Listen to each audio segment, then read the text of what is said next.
কোন ইস্যু নিয়ে লড়াই করবেন? আমাদের নারী সুরক্ষা আর এই ধর্মনিরপেক্ষ রাজ্যকে যে খারাপ করার চেষ্টা করছে, প্রত্যেকে মিলে ধর্মকে মধ্যেখানে রেখে দিয়ে পলিটিক্স করছে, সেটার থেকে মানুষকে আমরা বিতাড়িত সরাবার চেষ্টা করব। আর সবথেকে প্রথম আমরা চাকরির জন্য খুব বিশেষভাবে আমরা ধ্যান দিয়েছি। এবারে আমাদের যেই অ্যাসেম্বলিতে আমাদের ক্যান্ডিডেট উইন হবে, আমরা সেইখানে চেষ্টা করব কর্ম আমাদের যে সূচিটা আমরা রেখেছি, আমরা দিল্লিতে কথা বলে এসেছি, বিভিন্ন মাল্টি ন্যাশনাল কোম্পানির সাথে আমাদের কথা হয়েছে, বিভিন্ন ইন্ডাস্ট্রিয়ালিস্টদের সাথে আমাদের কথাবার্তা হয়ে রেডি হয়ে আছে যে আমরা এখানে চাকরির ব্যবস্থাটাকে আগে খুব মজবুত করার চেষ্টা করব। যেই জিনিসটা এখানে বেঙ্গলে ধীরে ধীরে লুপ্ত হয়ে গেছে, চাকরি বলে কিছু নেই এখন ওই ভাতা আর শুধু অশাসন এগুলোর উপরেই চলছে, কুশাসন এগুলোর উপরেই চলছে। ওয়ান ম্যান হ্যান্ডলিং সরকার যেটা চলা বলে সেই চলছে। তাছাড়া কিছু আগাছাও এই সরকার থেকেই বেরিয়ে এসে আবার আগাছা বেরাচ্ছে, যারা কিছু ধর্মের নাম করে খেলছে, কেউ বিভিন্ন গরু চুরি করছে, সব এখান থেকে একটা সরকার থেকে বেরিয়ে এসে বিভিন্ন ধরনের আগাছা তৈরি হয়েছে। এই আগাছাগুলোকে সরিয়ে আমরা বড় বড় বৃক্ষ ওখানে রোপণ করব। মানে আমি কি বলতে চাইছি আপনারা বোঝার চেষ্টা করুন যে আমি আগাছা কাকে বলছি এবং কোন জায়গার থেকে এই আগাছাগুলোর সৃষ্টি। তাছাড়া আমরা সবথেকে প্রথম চেষ্টা করব যে পশ্চিমবঙ্গে যেন চাকরির সমস্যাটা না থাকে। আমি এটা দায়িত্ব নিয়ে বলতে পারি যে আমাদের যেই অ্যাসেম্বলির থেকে আমাদের ক্যান্ডিডেটরা উত্তীর্ণ হবে, সেখানে আমরা চাকরির সমস্যাটাকে ভীষণভাবে মেটাবার আমরা চেষ্টা করব। তার জন্য আমাদের পুরো সেট আপ রেডিও আছে এবং যেই অ্যাসেম্বলিতে আমাদের ক্যান্ডিডেটরা থাকবে, সেখানে কোনো বাধার সৃষ্টি যদি হয়, তার জন্য আমরা বিশালভাবে আমরা লড়াই করব, যাতে আমরা ইন্ডাস্ট্রিটাকে এখানে স্টেবল করতে পারি। রাজনীতিতে কবে এলেন? রাজনীতিতেও আমি বরাবরই করি, দীর্ঘদিন কংগ্রেস করে এসেছি 12 বছর বয়স থেকে। শেষ 2021-এ অধীর চৌধুরীর আসল রূপ দেখার পর রাজনীতি থেকে বাইরে বেরিয়েছি। 4 বছর শুধু ব্যবসা করে গেছি। তারপর বিভিন্ন আন্দোলনের সঙ্গে সবসময় সামনে ফ্রন্টে দাঁড়িয়ে আন্দোলন করেছি মানুষের জন্য। সে এনআরসি হোক, সিএ হোক, বা নুপুর শর্মা হোক, বা হসপিটালে জেনেরিক ওষুধ লেখার জন্য হোক, বা আমাদের কোনো পরিযায়ী শ্রমিক বাইরে মৃত্যু হোক, সবসময় সামনে থেকে গণতান্ত্রিকভাবে একদম সংবিধানের রক্ষা করে আন্দোলন করে গেছি। তাই এবার মনে হয়েছে যে মানুষের জন্য কিছু কাজ করার জন্য সরকারের সঙ্গে যুক্ত থাকা দরকার। তাই নিজেকে বিধানসভা নিয়ে যাওয়ার চেষ্টা করছি, শুধুমাত্র মানুষের স্বার্থে। মূল প্রতিদ্বন্দ্বী কে রয়েছেন?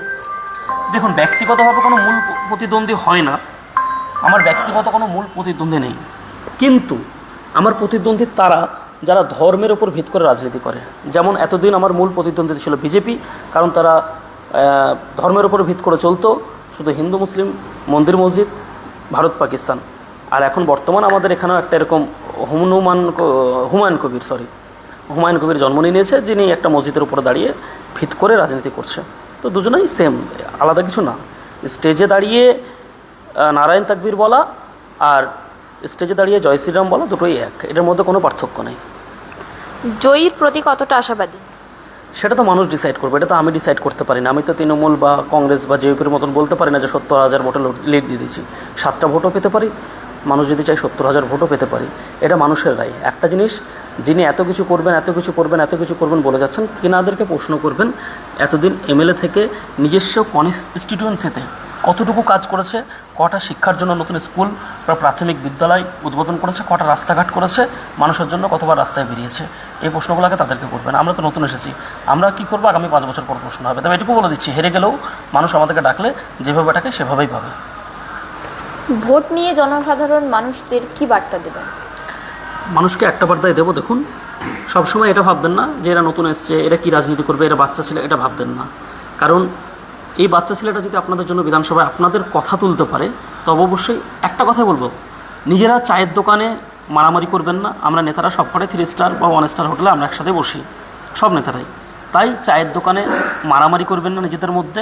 ভোটে জিতলে আমি 1.5 লাখ বেতন পাবো, এটা মাথা রাখবেন। তাই আপনাদের মারামারি করার কোনো দরকার নাই, এটা প্রথম কথা। দ্বিতীয়ত হচ্ছে, নিচু স্তরে যারা মানুষ আছে তারা সবসময় বিভ্রান্তের সঙ্গে চলে। তাই বিভ্রান্ত হবেন না, শিক্ষিত মুখ দেখে ভোট দেবেন, যিনি আপনার সঠিক মুদ্রা তুলে ধরবে। আর যে বেশি টাকা খরচা করবে তাকে তো ভোটটা দেবেনই না, কারণ সে টাকাটা ডবল করবে 5 বছরে।